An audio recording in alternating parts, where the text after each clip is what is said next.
이만한 믿음이라고 하는 제목을 가지고 하나님의 말씀을 전해드리고자 합니다.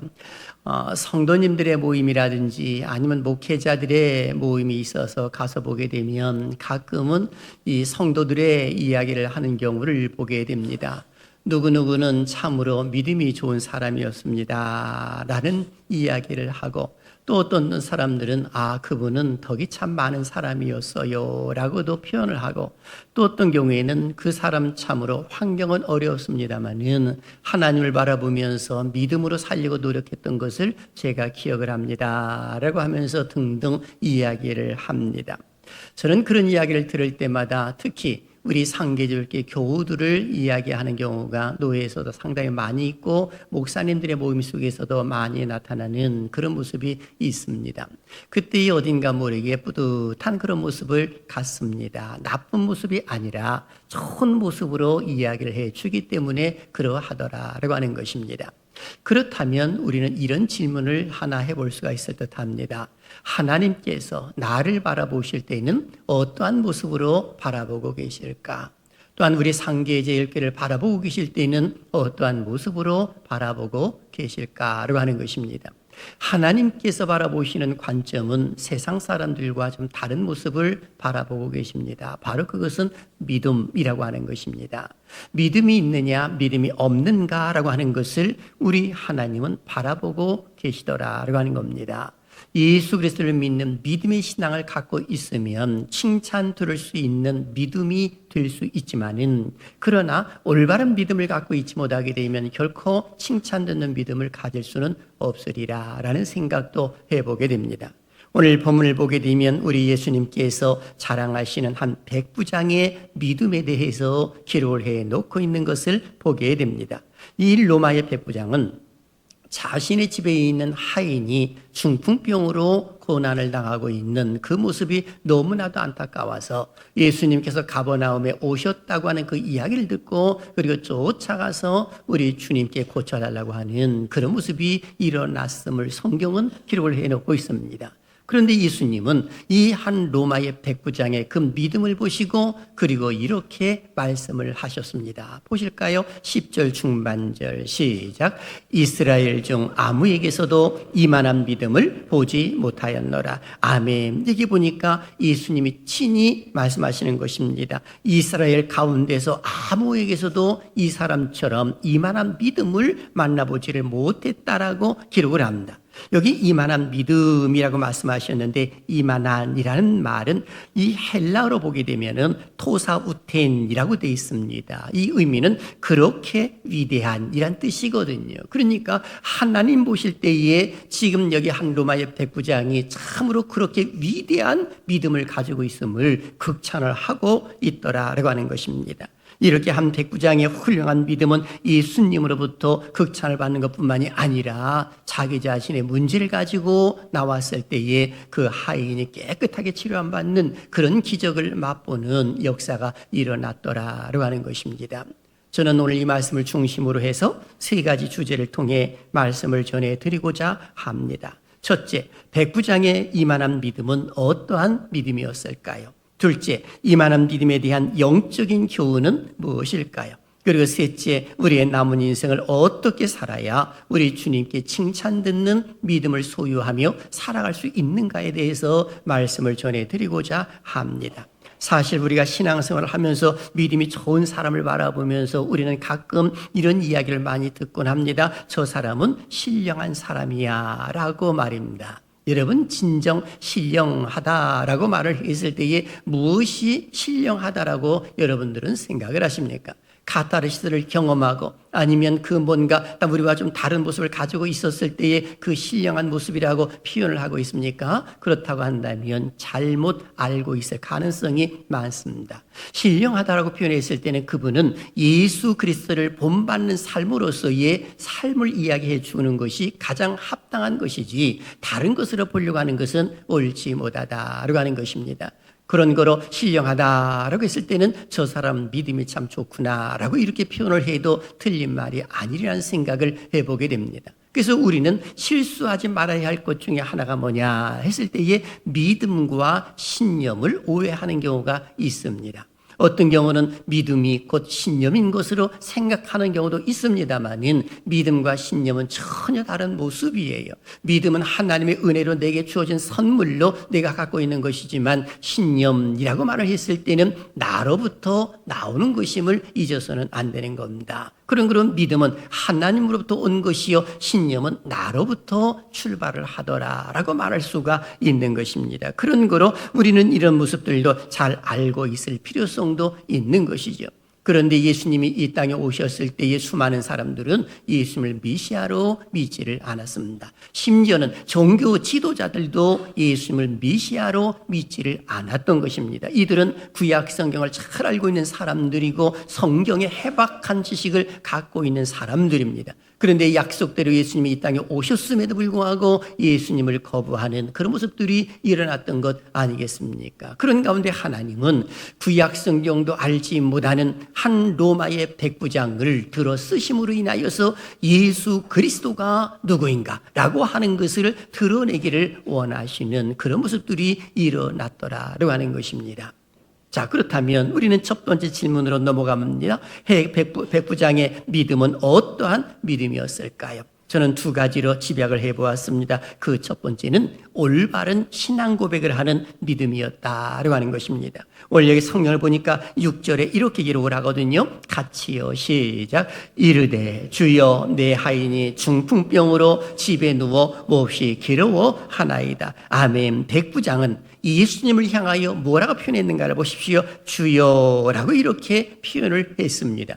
유대인들이나 종교 지도자들도 예수님을 향하여서 이 주여라는 표현을 쓰지를 않았는데 한 로마의 백부장이 그것도 이방인이 예수님을 향하여 주여라고 이렇게 표현을 했거든요. 여기서 주라고 말하는 것은 큐리에라고 하는 헬라어입니다. 그런데 당신은 로마의 속국 아니겠습니까? 로마 군대는 한 사단은 6,000명의 군병으로 구성되어 있다고 합니다. 그 사단은 60개의 부대로 나누어져 있는 것이죠. 그리고 100명 단위로 한 명의 백부장이 통솔을 하고 있었던 것입니다. 그 사람에게 있어서 큐리에, 즉 주라고 하는 것은 오직 황제밖에 없는 것입니다. 그런데 이 황제를 향하여 주라고 불러야 할 사람이 지금 청년인 예수님을 향하여서 주여라고 이렇게 표현했다고 하는 말은 그 사람의 모든 것들을 내걸어 놓고 지금 이렇게 표현하고 있다라고 말할 수가 있는 것입니다. 바로 이것은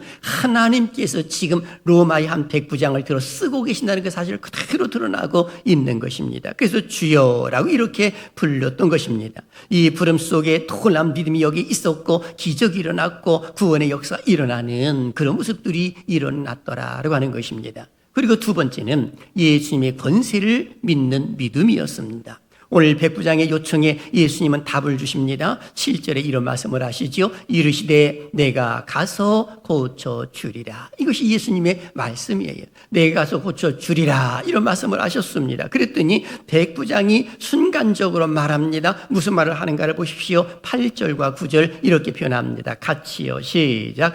백부장이 대답하여 이르되 주여 내 집에 들어오심을 나는 감당하지 못하겠사오니 다만 말씀으로만 하옵소서. 그러면 내 하인이 낫겠사옵나이다. 나도 남의 수하에 있는 사람이요 내 아래에도 군사가 있으니 이더러 가라 하면 가고 저더러 오라 하면 오고 내 종도로 이것을 하라 하면 하나이다. 아멘. 여기 한 로마의 백부장은 예수님이 그래 내가 가서 고쳐줄게 라고 하면서 가시겠다고 말씀하니까 아니요 그렇게 하시지 마십시오 라고 말합니다. 왜 백부장이 거부를 했을까요? 자기 집이 초라하기 때문에 누추해서 예수님을 모시는 것을 거부했을까요? 결코 그렇지 않을 것입니다. 아마 모르게 해도 로마의 백부장 정도 되면은 집도 규모가 있을 것이고 잘 사는 모습일 것입니다. 그럼에도 불구하고 예수님을 거부하는 이유가 뭐냐 했을 때에 이 모습은 다른 것이 아니라 왕 중의 왕이요 사령관 중에 사령관 되시는 예수님이 감히 어찌 저희 집에 올 수 있단 말입니까? 그냥 말씀만 하여 주십시오. 그러면 내 하인의 병이 나을 줄로 믿습니다. 라고 이렇게 고백을 하고 있는 것입니다.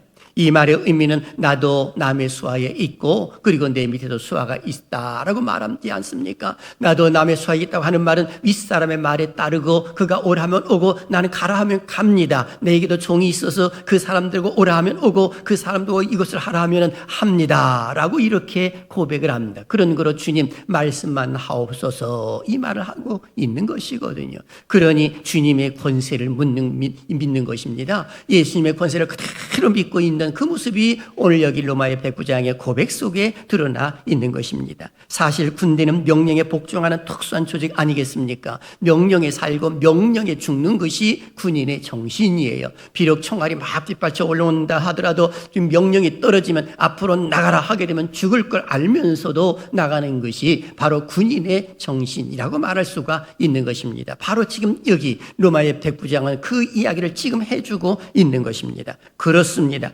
로마의 한 109장은 예수님은 메시아로 믿었습니다. 그리고 우리 주님은 이 믿음을 보시고 이만한 믿음이라고 하시면서 극찬을 하셨던 것입니다. 바로 예수님을 향한 올바른 신앙 고백이 있었고 예수님의 그 말씀에 권세를 믿었던 그런 모습들이 일어났던 것입니다. 이 모습을 바라보셨던 예수님은 즉시 그에게 응답을 주셨는데 어떤 응답을 주셨을까요? 13절 같이 읽습니다. 시작. 예수께서 109장에게 이르시되 가라 내 믿은 대로 될지어다 하시니 그 즉시 하인이 나으니라. 아멘. 여기 보게 되면 109장이라고 하는 이름을 우리는 가로를 쳐놓고 내 이름을 넣고 우리는 다시 한번 읽어보기를 원합니다. 같이요. 시작. 예수께서 이장현에게 이르시되 가라 내 믿은 대로 될지어다 하시니 그 즉시 하인이 나으니라. 아멘. 여기 이 말씀이 떨어지자마자 그야말로 우리 하나님께서 강하게 역사하셨는데 그 하인의 병이 치료받았다라고 성경은 기록을 해놓고 있는 겁니다. 여러분 하나님의 능력, 은효, 시공을 초월한다는 그 사실이 여기에 기록되어 있는 것 아니겠습니까?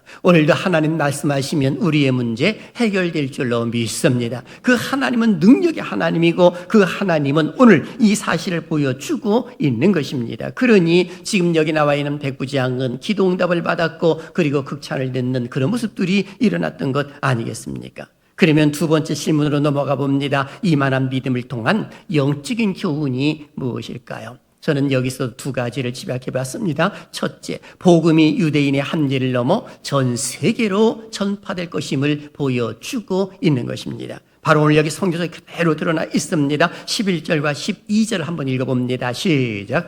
또 너희에게 이르노니 동서로부터 많은 사람이 이르러 아브라함과 이삭과 야곱과 함께 천국에 앉으려니와 그 나라의 본 자손들은 바깥 어두운 데 쫓겨나 거기서 울며 이를 갈게 되리라. 아멘. 여기 이 말씀 보니까 너희에게 이르노니 동서로부터 많은 사람이 이렇게 나와 있어요. 이 동서라고 하는 표현은 이방 나라를 가리켜 말하는 것이거든요. 이것은 예수님께서 하늘나라에 많은 이방인도 참여하실 것임을 선언해주고 있는 것입니다. 그러면서 여기 말씀 보십시오. 아브라함과 이삭과 야곱과 함께 천국에 앉으려니와 라고 표현해주고 있습니다. 그런데 본자손들은 어떠합니까? 이 본자손들이라고 말했을 때 그 왕국의 아들들이란 뜻이거든요.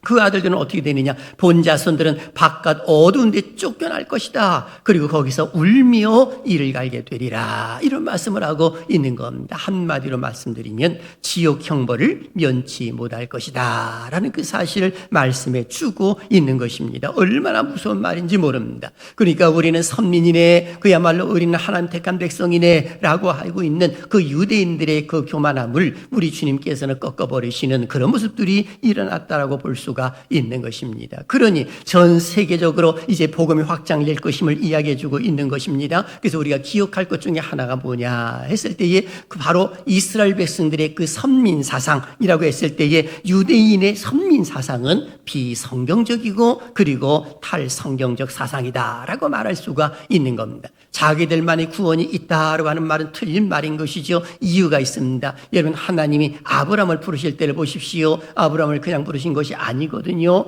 너는 너의 고향 친척과 아버지 집을 떠나 내가 지시할 땅으로 가라 하시면서 그에게 약속의 복을 주셨는데요. 창세기 12장 3절은 이렇게 기록합니다. 하반절을 보십시오. 땅의 모든 족속이 너로 말미암아 복을 얻을 것이라 이렇게 말씀하고 있습니다. 땅의 모든 족속, 벌써 여기에 이방인까지 다 포함되어 있음을 성경은 기록을 해놓고 있는 것입니다. 유대인들은 성경을 잘 알고 있으면서도 이와 같은 사실들을 자꾸만 묵인하려고 하는 모습이 나오지 않습니까? 심지어는 예수님께서 십자가에 달려 돌아가시고 구속의 완성을 다 이루시고 하늘을 승천하시는 순간 속에서 지상 명령을 내리신 바가 있습니다. 마태복음 28장 19절을 보십시오. 기록된 거예요. 시작. 너희는 가서 모든 민족을 제자로 삼아 아버지와 아들과 성령의 이름으로 세례를 베풀고 아멘. 여기 보면 너희는 가서 모든 민족이라고 이렇게 기록이 되어 있는 것을 보게 됩니다. 모든 민족은 이방인까지 다 포함되어 있음을 알려주고 있는 것 아니겠습니까? 그런 거로 지금 누가 참 이스라엘이냐라고 말했을 때에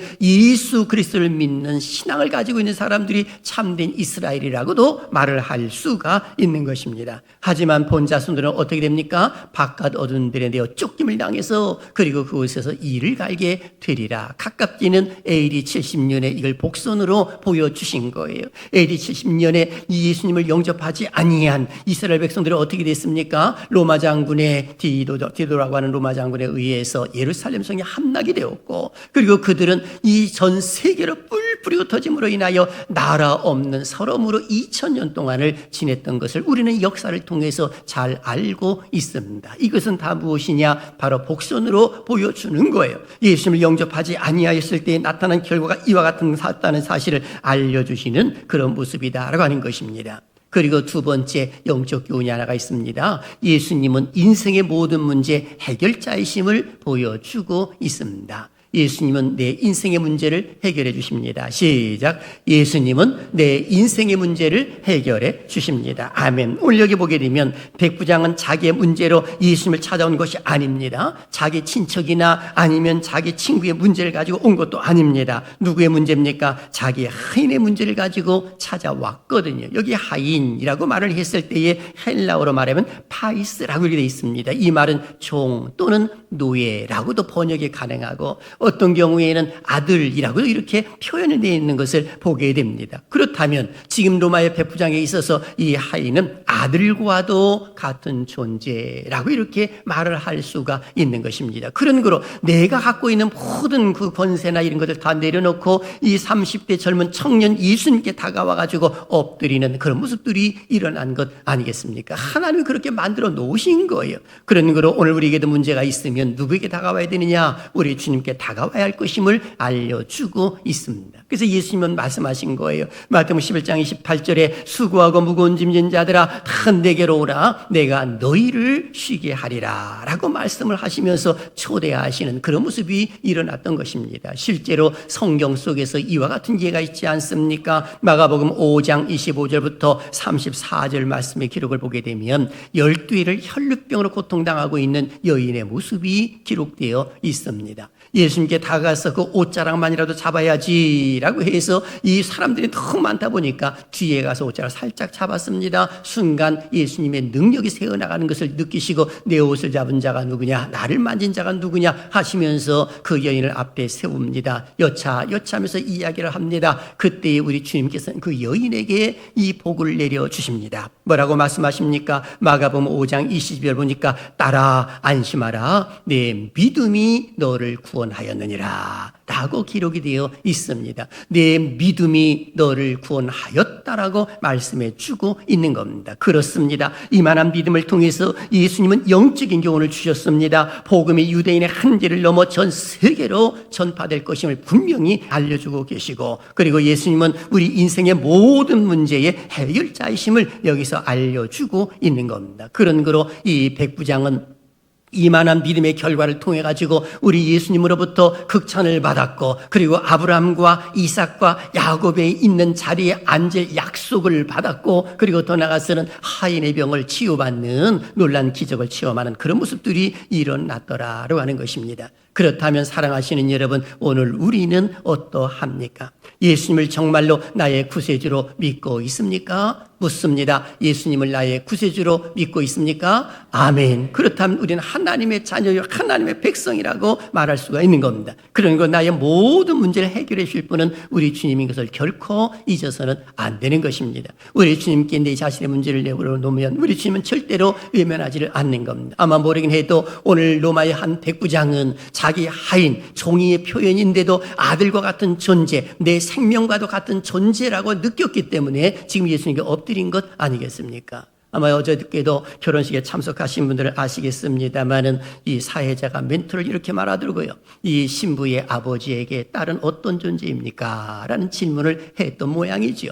그랬더니 아버지가 이렇게 말을 했답니다. 내 딸은 내 생명과도 같은 존재입니다. 라고 말입니다. 그렇다면 사랑하신 여러분들, 이 내 생명과 같은 존재, 오늘 신랑 신부가 가만히 보니까 저기 참석을 했어요. 신혼여행도 안 가고 참석해가지고 참 이쁘기도 하고 귀엽기도 하고 또 하나님의 은혜가 함께 하실 줄로 믿습니다. 얼마나 감사한 일이에요. 예배를 이렇게 소중히 여기는 것이 참으로 기쁨인데 하나님이 기뻐하신 그 모습이 아닐까라는 생각을 해봅니다. 그런 거로 사랑하신 여러분, 우리의 남은 인생 어떻게 사는 것이 옳을까라고 하는 것입니다. 저는 두 가지로 사랑하시는 여러분들에게 제시해드리고 싶습니다. 첫째, 하나님 말씀을 중심으로 하는 믿음을 가져야 하는 것입니다. 바로 하나님 말씀에 빠지면 그것은 참된 믿음이라고 말할 수 없어요. 신념이라고 말할 수밖에 없는 것입니다. 나로부터 온 것이기 때문에 그런 것이죠. 그러나 하나님 말씀에 다 근거로 하고 있으면 그거 자체가 그 믿음은 살아있는 믿음이 되는 거예요. 오늘 여기 나와 있는 것처럼 예수님은 백부장에게 말씀하십니다. 내가 가서 고쳐주리라, 이런 말씀을 하셨거든요.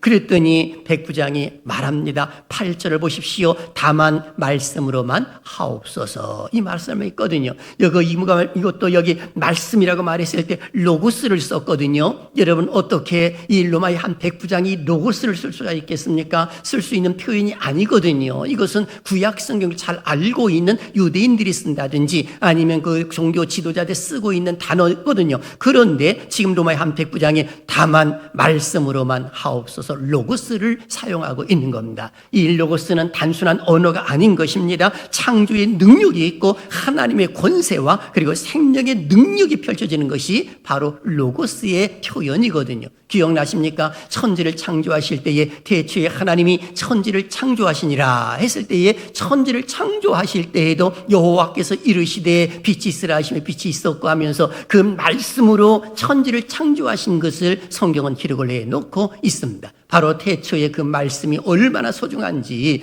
그 말씀을 지금 이 로마의 한 백부장이 이야기를 해주고 있는 것입니다. 하나님의 은혜가 아니면 결코 로고스를 쓸 수가 없는 것이죠. 그런 거로 다만 말씀만 하옵소서라고 이렇게 표현해주고 있는 겁니다. 어디 이것뿐입니까? 누가복음 8장의 기록을 보게 되면 풍랑으로 인하여 고통당하는 제자들은 주무시는 예수님을 깨웁니다. 우리가 죽게 되었나이다 하면서 주무시는 예수님을 깨웁니다. 예수님이 일어나셨습니다. 그리고 예수님이 하시는 말씀 보십시오. 바람과 물결을 꾸짖으시니 이에 잔잔하여졌더라 라고 성경은 기록하고 있습니다. 꾸짖으셨다라고 표현합니다. 말씀이 증거되었다라고 표현해주고 있는 것입니다. 이것이 바로 예수님의 말씀이, 이것이 로고스거든요. 기억나십니까? 요한복음 11장에 죽은 나사로를 보십시오. 벌써 죽은 지 나흘이 되어서 장사가 다 끝났습니다. 우리 주님 무덤가에 오셔가지고 도로를 옮겨 놓아라 마르다가 말합니다. 죽은 지 나흘이 되어서 벌써 썩은 냄새가 나나이다. 네가 믿으면 하나님이 영광을 보리라 하지 아니하였느냐라고 말씀하시면서 돌문을 옮겨 놓았을 때에 주님은 말씀하십니다. 나사로야 나오라. 이게 말씀이에요. 그랬더니 죽었던 나사로가 벌떡 일어나가지고 나오지 않습니까? 이것이 바로 말씀이거든요. 그리고 말씀을 믿는 믿음의 신앙, 바로 하나님 말씀을 중심으로 하는 믿음, 이것을 가리켜 우리는 살아있는 믿음이라고 말하는 겁니다. 아니 그렇다면 죽은 믿음도 있단 말입니까? 그럼요. 죽은 믿음도 있는 거예요. 그런 거로 살아있는 믿음이라고 하는 그 자체는 행함으로 이어지는 믿음을 가리켜 말해주고 있는 것입니다. 기억나시지요? 예수님께서 사대 교회를 향하여서 하신 말씀 말입니다. 요한계시록의 7교회 가운데 4대 교회를 향하여 예수님은 이렇게 책망을 하신 바가 있습니다. 요한계시록 3장 1절요. 시작. 내가 내 행위를 아노니 내가 살았다는 이름을 가졌으나 죽은 자로다. 아멘. 살았다는 이름을 가졌으나 실상은 죽었다라고 말씀해 주고 있는 것입니다. 그리고 어떤 경우에는 이것뿐만이 아닙니다. 예수님은 주여 주여 하는 자마다 다 천국에 갈 것이 아님을 말씀하셨거든요. 마태복음 7장 21절도 보십시오. 같이요. 시작. 나더러 주여 주여 하는 자마다 다 천국에 들어갈 것이 아니요 다만 하늘에 계신 내 아버지의 뜻대로 행하는 자라야 들어가리라. 아멘. 여기 보게 되면 행하는 자라고 했을 때의 말씀을 바라보면서 그 말씀대로 행하는 것을 가리켜 말해주고 있는 겁니다. 그래서 야고보서 2장 16절 말하지요. 영혼 없는 몸이 죽은 것 같이 행함이 없는 믿음은 죽은 것이니라 라고 기록하고 있습니다. 그런 거로 오늘 이 시간 하나님 말씀으로 중심한 믿음이 아니라면 이 시간 우리 주님이 노크를 하고 계실 것입니다. 너의 마음의 문을 열어서 내가 내게 믿음을 선물로 줄 것이니까 너는 나와 더불어 먹고 마시자고 말입니다. 그래서 요한계시록 3장 20절도 이렇게 표현하는 것이죠. 볼지어다 내가 문 밖에 서서 두드리노니 누구든지 내 음성을 듣고 문을 열면 내가 그에게로 들어가 그와 더불어 먹고 그는 나와 더불어 먹으리라 라고 기록하고 있는 것입니다. 이 시간 마음의 문을 활짝 열고 주여 어서 오시옵소서 라고 하는 고백 속에 살아있는 믿음을 소유하는 은혜가 있기를 주님의 이름으로 축원합니다. 두 번째는 도고기도의 중요성을 알아야 합니다. 오늘 여기 5절부터 7절의 기록을 보면 가버나움에서 주님께 나와 간구한 자는 로마 군대의 백부장이었습니다. 당시의 엘리트라고 말할 수가 있는 사람이에요. 그런데 이 사람은 자신의 문제가 아니라 종의 문제를 가지고 예수님께 다가온 것이거든요. 이 모습은 도고기도의 중요성을 알려주고 있는 겁니다. 내 문제가 아니라 내 가정의 종의 문제라 하더라도 주님께 가지고 오는 것, 이것이 중요한 것이거든요. 그래서 도고기도는요 즉시 응답받는 경우가 많은 겁니다. 오늘 여기 성경 속에도 기록되어 있는 것처럼 이 내 믿음대로 될지어다라고 하시면서 즉시 응답을 주신 것처럼 도고기도는 응답이 빨라요. 그래서 나 자신의 문제를 놓고 아뢰는 것도 중요하지만 내 가족을 놓고 아니면 교회 교우들을 놓고 아니면 이웃들을 향하여 아니면 세계에 선교를 하고 있는 선교사님들을 향하여서도 기도하게 되면 우리 하나님은 그런 도기도를 즉시 응답 주시는 경우가 많더라는 것입니다. 그래서 우리 주님께서는 사랑하는 제자들을 부르셔서 그들을 파송할 때에 우리 주님이 하신 말씀을 보십시오. 마태복음 10장 12절에 또 그 집에 들어가면서 평안하기를 빌라 이런 말씀을 하셨어요. 이 말의 의미는 제자들을 영접하고 돕는 가정에 가면 반드시 그 가정에 평안을 빌어주라고 말씀해 주고 있는 겁니다. 이 명령 속에는 우리는 주의 사역자들을 환대하는 가정은 주님께 복을 받는다는 그 사실을 오늘 성경 기록하고 있음을 보여주고 있는 겁니다. 심지어는 물 한 컵이라도 주의 이름으로 대접을 하게 되면 바로 하나님이 그 상을 잃지 않겠다라고 말씀해 주고 있습니다. 그래서 마태복음 10장 41절은 이렇게 기록하는 것이죠.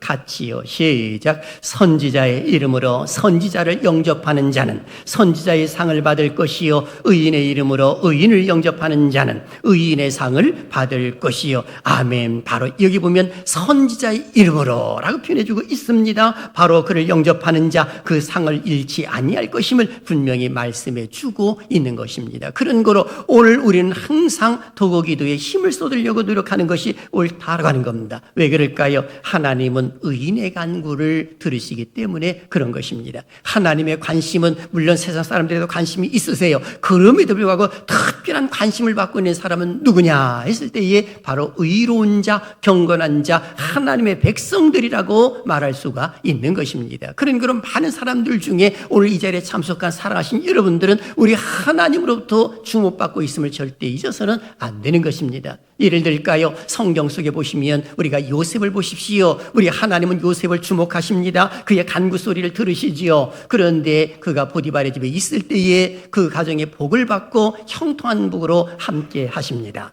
보디발이 잘났기 때문에, 보디발의 아내가 똑똑하기 때문에, 아니면 그 종들이 잘하기 때문에 아닙니다. 바로 요셉에게 초점을 맞추고 있는 거예요. 요셉이 누명을 쓰고 감옥에 갔을 때 더 이상 보디발의 집의 가정의 모습은 드러나지를 않습니다. 감옥에 들어갔을 때도 요셉에게 초점을 맞추지 다른 간수들에게 이 초점을 맞추지 않습니다. 다른 범죄들에 초점 맞추도 않습니다. 오히려 요셉에게만. 그리고 요셉을 또 이제 애굽 총리에 가게 되면 그 자리에 있었던 간수들은 흔적도 없이 보이지도 않습니다. 그런데 놀랍게도 애굽에 있을 때에도 역시 하나님은 누구에게 초점이 있느냐? 요셉에게 초점을 딱 맞춘 거예요. 그 하나님은 누구의 하나님? 나의 하나님. 우리의 하나님이신 줄로 믿습니다. 그래서 베드로전서 3장 12절 이렇게 기록한 거예요. 같이요. 시작. 주의 눈은 의인을 향하시고 그의 귀는 의인의 간구에 기울이시되 주의 얼굴은 악행하는 자들을 대하시느니라. 아멘. 바로 주의 눈은 의인을 향하시고 그의 귀는 의인의 간구에 기울이시되 라고 이렇게 표현해주고 있는 것입니다. 의인이 누구예요? 오늘 예수님을 믿는 사람들을 가리켜 말해주고 있는 것 아니겠습니까? 그런 거로 우리 하나님을 향하여서 우리는 온전한 믿음을 갖고 있는 것이 중요해요. 도구기도가 또 얼마나 중요한가라고 하는 사실을 알려주는 성경 하나가 있습니다. 마가복음 9장을 보게 되면 말 못하게 하는 귀신 들린 아들을 데리고 온 아버지의 모습이 등장을 합니다. 산 아래에 있었던 9명의 제자들에게 고쳐달라고 했지만 고치지를 못하고 그리고 능히 하지 못하는 모습이 일어났습니다. 산 위에서 변형된 모습으로 베드로와 요한과 야고보와 함께 내려오시는 주님, 무슨 일이냐라고 이렇게 말씀을 하셨을 때에 그 아버지가 말합니다. 선생님의 제자들에게 데려왔으나 능히 하지 못하더이다 하면서 할 수 있거든 내 아들의 병을 고쳐주소서. 우리 주님은 그 믿음을 고쳐주십니다. 할 수 있거든이 무슨 말이냐? 믿는 자에게는 능히 하지 못할 일이 없느니라 하면서 바른 믿음으로 고쳐주시거든요. 그때에 그 아버지가 말합니다. 주여 믿나이다 라고 말입니다. 그러면서 치유해 주시는 모습들이 성경 속에 기록되어 있는 것을 보게 됩니다. 바로 이것이거든요. 도구기도의 중요성을 알긴 알지만 올바른 믿음을 가지고 있어야 효과가 있는 것이지 그렇지 아니하게 되면 이 하나님은 기뻐하시지 아니하실 수도 있다라고 하는 겁니다. 그런 거로 사랑하신 여러분, 오늘 우리의 믿음은 어떠한 믿음인가 스스로 점검해 보시길 바랍니다. 살아있는 믿음인가 아니면 죽은 믿음인가? 주님의 마음을 흡족하게 해드리는 믿음을 갖고 있는가 아니면 주님을 근심하게 하는 믿음을 가지고 있는가 우리는 스스로 생각해 볼 필요성이 있는 것입니다. 만일 내게 어떤 문제가 있다고 한다면 그 문제를 가지고 하나님 앞에 다가올 수 있는 그 믿음의 근거가 무엇이냐라고 질문한다고 한다면 우리는 주께서 능히 하실 수 있습니다라고 하는 믿음 때문에 제가 왔습니다라고 하게 되면 우리 하나님이 면치 아니하시고 반드시 역사해 주실 줄로 믿습니다. 왜 그런지 아시지요? 하나님의 능력은요 시간과 공간을 초월한다는 그 사실을 오늘 한 로마의 백부장의 그 하인의 병을 고쳐주신 모습 속에서 그대로 드러나 있는 것 아니겠습니까? 그런 거로 믿음이 뭐냐라고 했을 때의 믿음은 상황을 바라보는 것이 아니라 하나님을 바라보는 것이 믿음이에요. 이것이 참된 믿음이라고 표현을 할 수가 있는 것입니다. 그런 거로 오늘 우리는 그냥 살지 말고 우리의 남은 인생 예수를 믿는 믿음의 신앙을 갖고 있다고 한다면 이제는 나를 통해서 하나님의 영광을 드러내야 하고 그리고 살아도 오직 주님을 위해서 살고 죽어도 주님을 위해서 죽는다고 한다면 우리 하나님은 절대로 외면하시지 아니하실 것입니다. 그래서 고린도서 10장 31절 우리 큰 소리로 결론적으로 읽습니다. 시작. 그런즉 너희가 먹든지 마시든지 무엇을 하든지 다 하나님의 영광을 위하여 하라. 아멘.